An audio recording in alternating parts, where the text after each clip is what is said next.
Okay, Numbers chapter 14, we get to learn now, after the 12 spies have come back from a 40-day journey in the land of promise. They came back. Remember, Joshua and Caleb were excited, couldn't wait to bring the children of Israel in. The rest of the men that were the spies said, no, we're not going in. It's a great place, but there's no way we would survive a war against the people that are there already. We can't fight them. Forgetting that God's already promised them, they don't have to fight him. He'll fight. He'll take care of it for them. So chapter 14, we get to learn more of what happened, what was the children of Israel's response, basically. So Israel murmurs and speaks of returning to Egypt, which has got to be crazy because Egypt is where they were punished and they were slaves. They still haven't got this idea of freedom. Remember, they're only a few months out from Egypt. So they've lived their lives in oppression and now they're free and they don't know quite what to do, and oppression feels comfortable to them. Oppression definitely feels better than a war with people who will wipe you out. So Joshua and Caleb give a good report of Canaan. Moses mediates between Israel and the Lord. The adults of Israel will not enter the promised land. This chapter is where the decision is made. They're not entering, thus beginning the next phase of the children of Israel's life. The Lord slays the false spies by a plague. Some rebels try to go alone and are slain by the Amalekites and Canaanites. Okay, so here we go into this one. Verse 1, all the congregation lifted up their voice and cried, and the people wept that night. And all the children of Israel murmured against Moses and against Aaron. And the whole congregation said unto them, would God that we had died in the land of Egypt, or would God that we had died in this wilderness? So you've got to admit, holy cow, these people are crazy. They spend all this time with many miracles complaining that they're going to die and why won't God help us? And now that they get to the point where they're about to be the promised land and have a little bit more work to do, now they're complaining that they didn't die in the wilderness. God should have let them die in the wilderness. Talk about a complete, reversal of opinions here. They're using both sides of the argument in their favor. Man, these are some stubborn people. Holy cow. Verse 3, wherefore hath the Lord brought us unto this land, to fall by the sword, that our wives and our children should be a prey? Were it not better for us to return into Egypt? And they said one to another, let us make a captain, and let us return into Egypt. So again, these people are like, there's no way we're going to win this battle, these wars. They forgot they're not supposed to fight. They don't have to fight. God will take care of the fighting for them. They just have to have faith in God. They're like, yeah, we know God helped us all to this point, but we still lack this idea of, oh, look, he's helped us. Why can't we gather the faith to say, well, he'll help us with the next step?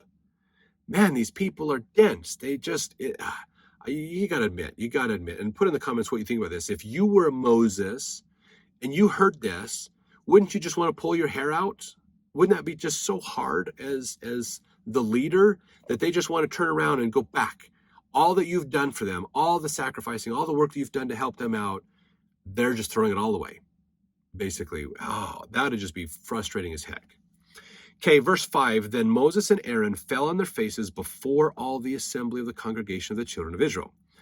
And Joshua the son of Nun and Caleb the son of Jephunneh, which were of them that searched the land, rent their clothes. And they spake unto all the company of the children of Israel, saying, the land which we passed through to search it is an exceeding good land.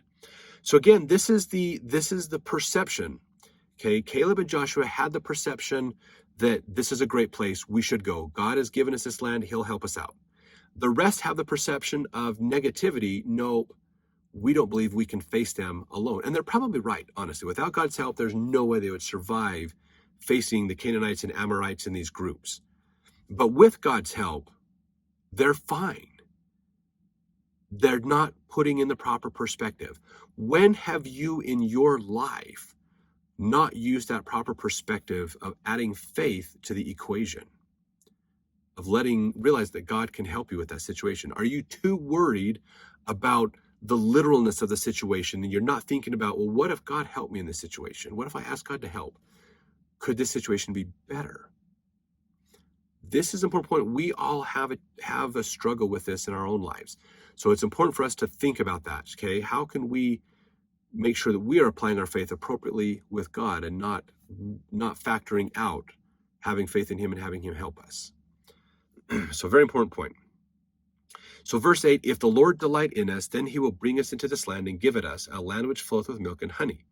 Only rebel not ye against the Lord, neither fear ye the people of the land, for they are bread for us. Their defense is departed from them, and the Lord is with us. Fear them not. So again, Caleb and Joshua are going, guys, but with God's help, this is a piece of cake. This is easy. You're going to be fine. But again, they're not thinking about it, factoring God's help into the equation. Because verse 10, all the congregation bade stone them with stones. Now remember, to stone somebody was because they spoke blasphemous or treacherous. So they're going, these guys are treacherous against us, basically. They are going against us. We should stone them. So now, and the glory of the Lord appeared in the tabernacle of the congregation before the children of Israel. Hopefully that got people go, oh, okay, God's about to speak. Let's not stone him then. Maybe we need to hold off on that. So now Moses goes up to the tabernacle to meet with God. Verse 11, and the Lord said unto Moses, how long will this people provoke me? How long will it be ere they believe me? For all the signs which I have showed among them, I will smite them with the pestilence that disinherit them, and will make of thee a greater nation and mightier than they. And Moses said unto the Lord, then the Egyptians shall hear it, for thou broughtest up this people in thy might from among them. And they will tell it to the inhabitants of this land, for they have heard that the Lord art among this people, and that thou, Lord, art seen face to face, and that thy cloud standeth over them, and that thou goest before them by daytime in a pillar of a cloud, and in a pillar of fire by night. So he's saying basically, look, okay, God's pissed, obviously. God's venting to Moses in there, and is saying, we're going to take care of these people who are so pessimistic to what I want to give them, to the blessings I want to give them. And Moses says, but everybody in the area knows who the children of Israel is, especially Egypt, because they know you are with them. So they're kind of afraid to deal with you, with the children of Israel, because of that. Because they know that God is with them, basically. You don't mess with a group of people who have God on their side. That's kind of hard war to fight. So verse 15, now if thou shalt kill all this people as one man, then the nations which have heard the fame of thee will speak, saying, because the Lord was not able to bring his people into the land which he sware unto them, therefore he has slain them in the wilderness. So Moses is pleading for the people. This is an intercessory prayer, basically, where he's trying to advocate for these people, basically. And he's saying, look, if these people don't make it to the promised land, if you wipe them all out, then everybody else would be like, well, God's not that powerful because he couldn't help them get to the promised land. And so he wiped them out because they wouldn't listen to him. That's not a good God. So verse 17, now I beseech thee, let the power of my Lord be great, according as thou hast spoken, saying, the Lord is long-suffering and of great mercy, forgiving iniquity and transgression, and by no means clearing the guilty, visiting the iniquity of the fathers upon the children unto the third and fourth generation. Pardon, I beseech thee, the iniquity of this people, according unto the greatness of thy mercy, as thou hast forgiven this people from Egypt even until now. So Moses isn't saying, these people are good people, let's not destroy them. Moses is saying, let's let them live because, God, you have great mercy for your own people. He's not saying, don't kill these people because they deserve it. He's saying, let them be more merciful because you have great mercy, God. That's an important point, okay? Now, we have something here in verse 20. It says here, and the Lord said, I have pardoned according to thy word. There's more that Joseph Smith gives us in this section. He says here, and the Lord said unto Moses, if they will repent of the evil which they have done, I will spare them and turn away my fierce wrath. But behold, thou shalt execute judgment upon all that will not repent of this evil this day. Therefore see thou do this thing that I have commanded thee, or I will execute all that which I had thought to do unto my people. And that's actually Exodus 32:14. So this is that gives us a more important context for what's going on here, basically. Excuse me, because again, this is a rehash of the same story that's told in Exodus. So we just don't get as many details in the book of Exodus about this point, so we're getting more now in the book of Numbers. So he's saying basically, okay, I will spare the people, but they need to repent. If they don't repent, the sin's on them, and I'll wipe them out, basically. So verse 21, as truly as I live, all the earth shall be filled with the glory of the Lord, because all those men which have seen my glory and my miracles, which I did in Egypt and in the wilderness, and have tempted me now these 10 times, and have not hearkened to my voice, surely they shall not see the land which I swear unto their fathers, neither shall any of them that provoke me see it. So they've been promised to go to a promised land. Because they are not righteous enough to take that promised land, they're not worthy yet to enjoy the blessings of that. They keep complaining and murmuring. They're not learning their lessons. God has said, guess what? You guys, I'm changing the rules now. You guys are no longer allowed to go to the promised land. You specifically, your descendants will still get the promised land, but just not you, basically. Verse 24, but my servant Caleb, because he hath another spirit with him, and hath followed me fully, him will I bring into the land wherein into he went, and his seed shall possess it.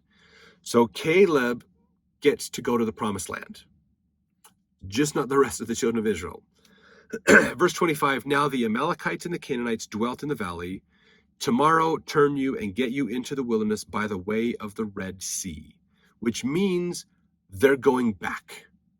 They're going back the way they came, back to Sinai, over by the Red Sea, basically. Verse 26, the Lord spake unto Moses and unto Aaron, saying, how long shall I bear this evil congregation which murmur against me? I have heard the murmurings of the children of Israel, which they murmur against me. Say unto them, as truly as I live, saith the Lord, ye have spoken in mine ears, so will I do to you. Your carcasses shall fall in this wilderness, and all that were numbered of you according to your whole number from 20 years old and upward, which have murmured against me, doubtless ye shall not come into the land, concerning which I swear to make you dwell therein, save Caleb the son of Jephunneh and Joshua the son of Nun. But your little ones, which ye said should be a prey, them will I bring in, and they shall know the land which ye have despised. But as for you, your carcasses, they shall fall in this wilderness. And your children shall wander in the wilderness 40 years, and bear your whoredoms, until your carcasses be wasted in the wilderness. This is when the decision was made for the wandering of the children of Israel for the 40 years.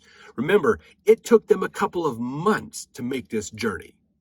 Now they're going to spend 40 years in that wilderness, basically, until the old people, 20 years and up, pretty much all die off.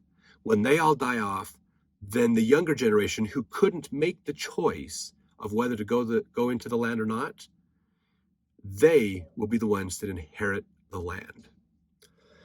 So verse 34, after the number of the days in which ye searched the land, even 40 days, each day for a year shall ye bear your iniquities, even 40 years, and ye shall know my breach of promise. I, the Lord, have said, I will surely do it unto all this evil congregation that are gathered together against me in this wilderness. They shall be consumed, and there they shall die. And the men which Moses sent to search the land, who returned and made all the congregation to murmur against him by bringing up a slander upon the land, even those men that did bring up the evil report upon the land died by the plague before the Lord. But the Joshua the son of Nun, and Caleb the son of Jephunneh, which were of the men that went to search the land, lived still. Because they were the two that had faith. They were the two that says, we could do this. With God's help, no problem. We're going to be doing this. So I'm sure they were greatly, greatly frustrated when this came out. In fact, we're going to learn what the children of Israel actually thought about this here in just a minute. Verse 39, Moses told these sayings unto the children of Israel, and the people mourned greatly. They mourned. And I'm sure they're going, oh, crap, we screwed up again. We didn't keep the commandments of God. We have lost the chance of going into the promised land. We're going to wander in the wilderness. We're going to be stuck out here. We complained for the last couple of months. We're now going to live here for 40 years. Holy cow. And then when we all die, our children will inherit the promised land. Great. This was probably a very depressing day for the children of Israel, but you've got to admit they brought it on themselves. So If you have thoughts or comments on this, please put them in the comment section. Love to hear your opinions and ideas of what would that have been like to be in that crowd during this time. What would that have been like? Verse 40, and they rose up early in the morning and gat them up into the top of the mountain, saying, Lo, we be here, and we'll go up unto the place which the Lord hath promised, for we have sinned. So now they're going, okay, fine, we'll go back. We'll do this.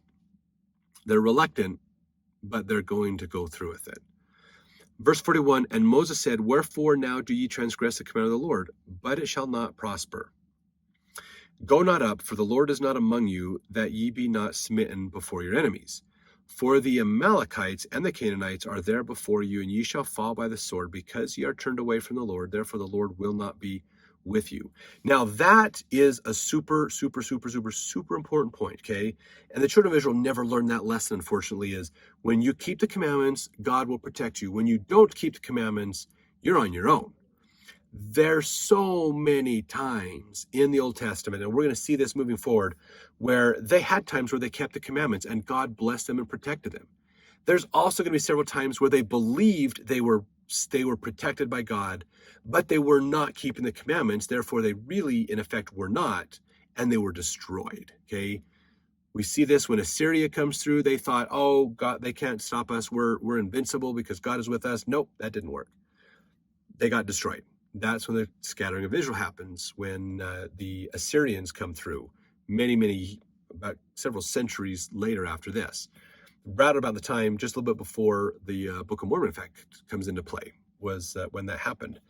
And then they believed they were fine when the Romans attacked them in 70 AD, because they repelled an attack in 66 AD, and they believed God is with us, we are invincible, we're not afraid of the Romans, and the Romans destroyed them in 70 AD in the abomination of desolations that Daniel prophesied. So when God is with them, when they keep the commandments, God is with them. When they're not keeping the commandments, God is not with them. They're on their own, basically. And so what Moses is saying here, because they want to go to the promised land, and they're like, well, okay, fine. We know we've sinned. It was a bad report. We still want to go to the promised land. And Moses is like, no, you can't go to the promised land. You're not going to the promised land because God is not with you. The Amorites and the Canaanites are going to wipe you out. There's no way you're going to survive this. So because God is not with you, you need to have faith in God and he will help you. So that's what's going on basically. So, but verse 44, they presumed to go up unto the hilltop, and nevertheless the ark of the covenant of the Lord and Moses departed not out of the camp. So remember, the ark of the covenant is supposed to go with the children of Israel ahead of them. That's a symbol, an important point. God is with us. Here's his seat. Here's his chair. Here's his sacred resting place. It goes in front of us, so everybody knows God is with us. It didn't leave with them. It stayed, and Moses stayed. So these people are disobeying the prophet. And they decided, we're going to go up and do this anyways, even though the prophet said no. And what happens? Verse 45, then the Amalekites came down, and the Canaanites which dwelt in that hill, and smote them, and discomfited them even unto Hormah. So the people decided, we're going to go in there, and we're going to still take this promised land, even though God says you can't. So, which is, you got to think about this, okay? They were just complained that they're going to get killed if they go into the promised land because they didn't have faith in God. So God says, fine, you're not going to the promised land. So they say, fine, we're going to go to the promised land on our own anyways. And what happens? Exactly what they were afraid of. They got killed because God was not with them. Man, these people are crazy. So they got pushed back, and then they came back, and Moses is sitting there going, I told you so. What do you expect? Oh, so now begins this new chapter of the children of Israel's life as they have to go back to Sinai and spend 40 years in the desert. So thanks for paying attention and sticking with us. I hope you've enjoyed these videos and you watch them all the way to the end. There's good stuff, morals and thoughts and comments we have at the end, so stick around for that. And we look forward to seeing you in the next chapter.